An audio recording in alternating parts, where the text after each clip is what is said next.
اعوذ باللہ من الشیطان الرجیم بسم اللہ الرحمن الرحیم۔ حضرت عمر رضی اللہ تعالیٰ عنہ، جن کے پاک نام پر آج مسلمانوں کو فخر ہے اور جن کے جوش ایمانی سے آج 1300 برس بعد تک کافروں کے دل میں خوف ہے، اسلام لانے سے قبل مسلمانوں کے مقابلہ اور تکلیف پہنچانے میں بھی ممتاز تھے۔ نبی کریم صلی اللہ علیہ وسلم کے قتل کے در پہ رہتے تھے۔ ایک روز کفار نے مشورہ کی کمیٹی قائم کی کہ کوئی ہے جو محمد کو قتل کر دے۔ عمر رضی اللہ تعالیٰ عنہ نے کہا کہ میں کروں گا۔ لوگوں نے کہا کہ بے شک تم ہی کر سکتے ہو۔ عمر رضی اللہ تعالیٰ عنہ تلوار لٹکائے ہوئے اٹھے اور چل دیے۔ اسی فکر میں جا رہے تھے کہ ایک صاحب قبیلہ زہرہ کے جن کا نام حضرت سعد بن ابی وقاص ہے اور بعضوں نے اور صاحب لکھے ہیں، ملے۔ انہوں نے پوچھا کہ عمر کہاں جا رہے ہو؟ کہنے لگے کہ محمد صلی اللہ علیہ وسلم کے قتل کے فکر میں ہوں، نعوذ باللہ۔ سعد نے کہا، بنو ہاشم اور بنو زہرہ اور بنو عبد مناف سے کیسے مطمئن ہوگے؟ وہ تم کو بدلہ میں قتل کر دیں گے۔ اس جواب پر بگڑ گئے اور کہنے لگے کہ معلوم ہوتا ہے تو بھی بے دین ہو گیا، یعنی مسلمان ہو گیا، لا پہلے تجھی کو نپٹا دوں۔ یہ کہہ کر تلوار سونت لی اور حضرت سعد نے بھی یہ کہہ کر ہاں میں مسلمان ہو گیا ہوں، تلوار سنبھالی۔ دونوں طرف سے تلوار چلنے کو تھی کہ حضرت سعد نے کہا، پہلے اپنے گھر کی تو خبر لے، تیری بہن اور بہنوئی دونوں مسلمان ہو چکے ہیں۔ یہ سننا تھا کہ غصہ سے بھر گئے اور سیدھے بہن کے گھر گئے۔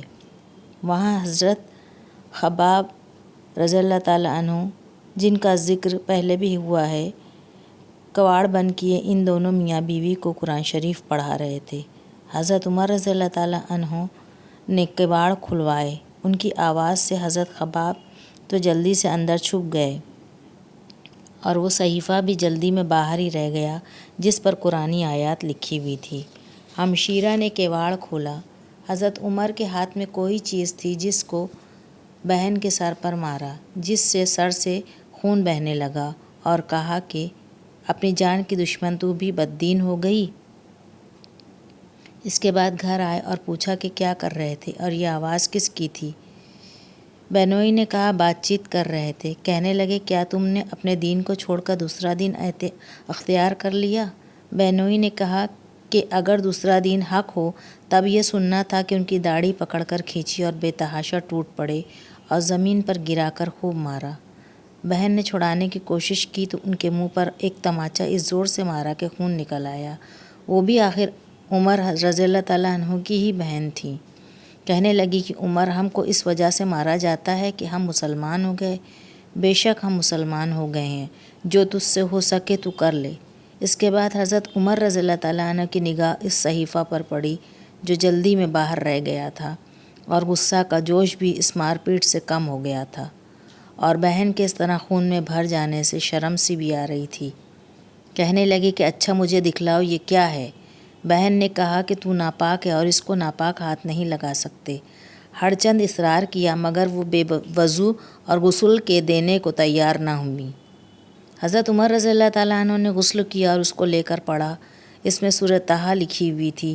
اس کو پڑھنا شروع کیا اور اننی انا اللہ لا الہ الا انا فاعبدنی واقیم الصلاۃ للذکر تک پڑھا، یہاں تک کہ حالت ہی بدل گئی۔ کہنے لگے کہ اچھا مجھے بھی محمد صلی اللہ علیہ وسلم کی خدمت میں لے چلو۔